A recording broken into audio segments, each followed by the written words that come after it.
Right now, I'm just going to give you some ideas on some different ways to do some activities in your classroom that might help you teach children and assess their skills.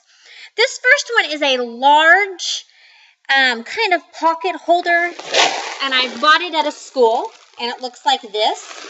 It actually has beans and colored rice in it, and the colored rice are actually letters. In it are all different types of shapes, letters, spiders, animals, things for them to have to find. So as they shape this up, they have to go in on search. It's like a search and find. So this is one that is actually made. Another way that you can do this is to get a small pencil box, and you can actually theme these. They open very easy. So this one is actually insects and spiders, and on the inside you can see that there are insects and spiders. I've put colored rice in here. You just stick it all together, and then you have pictures of things that they have to find. I also have rocks in here that have letters on them, so they may have to find those. But you could theme these and make these for your classroom. You can also get a lunchbox of any sort, and on the inside, the children can have different letters down inside here, and then you can have them spell and do different words up top or shapes, whatever, as long as there's a magnet on the back.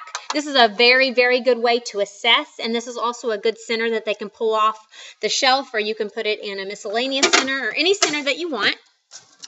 Here's another one that's actually a pencil box. And on the inside, they could do math problems up here. They can do letters, shapes, anything that you find. So this is something that they can also do at their table in the mornings when they come in at a center or to assess.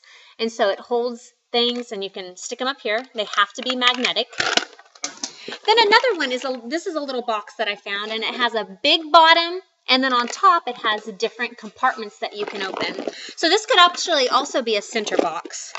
In the bottom, there are different colored insects. So this might be a patterning or sorting lesson that they have to do. Up top, in another one of the compartments that you open, there may be a lacing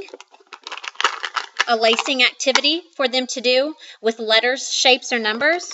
So those are all just some little things that you can actually make in your classroom.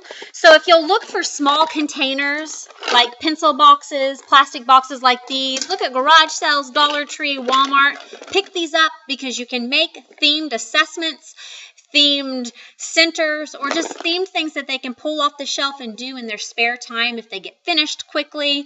And so this will really help your classroom management.